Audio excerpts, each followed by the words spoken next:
जय श्रीमन नारायण।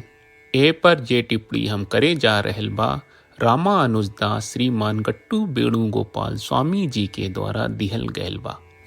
अध्याय 18 मोक्ष संन्यास योग श्लोक 31।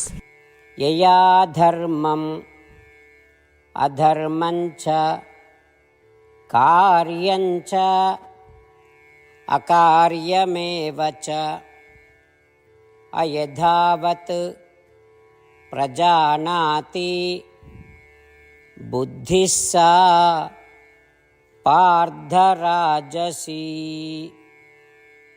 ओम। गीताचार्य श्री कृष्ण परमात्मा अर्जुन समेत हमनी सबके मोक्ष संन्यास योग सिखा रहल बानी। परमात्मा कह रहल बाड़न, हे अर्जुन, ऊ बुद्धि राजसी बा जौन सोचेले कि जौन सही कहल गलत बा और जौन सही बा ओकरा के ना करे के चाहिए। ऊ बुद्धि राजसी बा जौन धर्म अधर्म कर्तव्य अधर्म के अपूर्ण रूप से समझेला। ई कह के श्री कृष्ण परमात्मा ई साफ कर रहल बाड़न कि जौन बुद्धि आपन वास्तविक ज्ञान के प्राप्त कहले बिना धर्म के अधर्म मानत बा ओकरा के राजसी बुद्धि कहल जाला। एही से ई समझे के प्रयास कहल कि का सही बा का गलत बा, का करे के चाही का ना करे के चाही। श्रीमन नारायण की सेवा के रूप में सब कुछ कहल श्रीमन नारायण के प्राप्त के आपन जीवन के लक्ष्य बनाकर खाली श्रीमन नारायण की शरण लेके आई श्री कृष्ण परमात्मा के वचन के श्लोक के रूप में जैसन वा वैसे ही दोहरावे के कोशिश करी जा। यया धर्मम् अधर्मञ्च कार्यञ्च कार्यमेव च अयथावत् प्रजानाति बुद्धिः सा पार्थराजसी। श्रीमद् भगवत गीता का पूरा सार श्री कृष्ण परमात्मा ने अध्याय 18वें के श्लोक 65 से 70 में 8 काम करे खातिर दिले बाड़े। श्री कृष्ण कहले, हम ओ लोगन से प्रेम करनी जो लोग इन 8 बातन के मान तारे। हम ओ भक्तन के हर तरह से रक्षा करब। श्री कृष्ण परमात्मा के द्वारा बोलल गईल संपूर्ण भगवत गीता सुनला के बाद अर्जुन कहले, करिष्ये वचनम त्वा, जेके मतलब बा कृष्ण मैं वही करब जौन आप कही। यही कारण बा श्री कृष्ण अर्जुन के हर तरह के सफलता आ विजय प्रदान करेले। आई परमात्मा के आपन व्रत देई कि हमनी के ये 8 गौ कर्म के पालन करी जा। ई वचन परमात्मा के देवे से बड़न कौनो पूजा तपस्या यज्ञ नहीं। हम 8 प्रण कहब जौन हमनी के करे के चाहिए। आप सब कृपया इन्हन के आपन दिमाग और दिल में सोची। श्री कृष्ण के आपन वचन देवे के ई तरीका में हमनी सबकी कल्पना करे के चाहिए कि श्री कृष्ण का चेहरा खुशी से चमकत बा और खुशी के एहसास करत बा। जय श्रीमन नारायण। यहाँ हमनी के 8 वादा बा।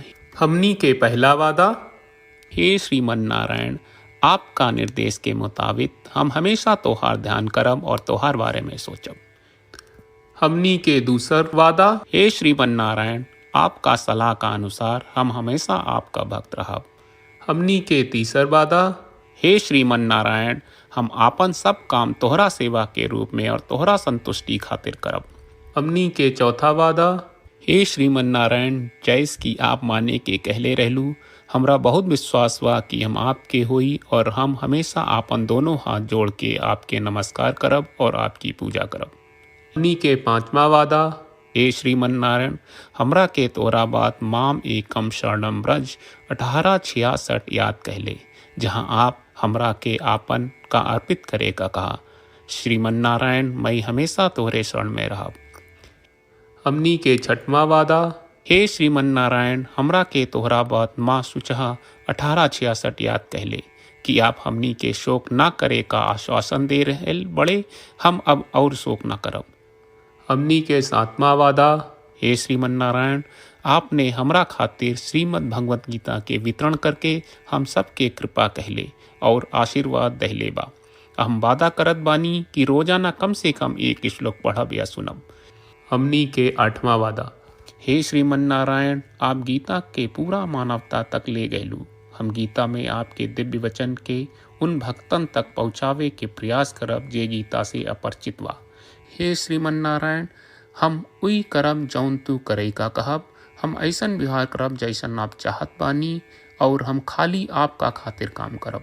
श्रीमन नारायण के रोज आपन वचन देहल कि हम ओइस करब जैस आप कहत बानी, ई अपने आप में बड़न पूजा बा। श्रीमन नारायण करशे वचनम त्वा, श्रीमन नारायण हम तोरे निर्देश के मुताबिक काम करब। सर्वम श्री कृष्ण अर्पणम अस्तु। जय श्रीमन नारायण।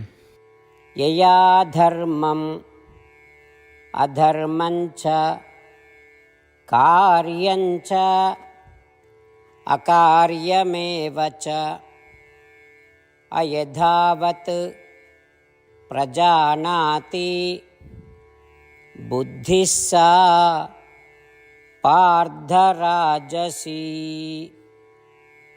ॐ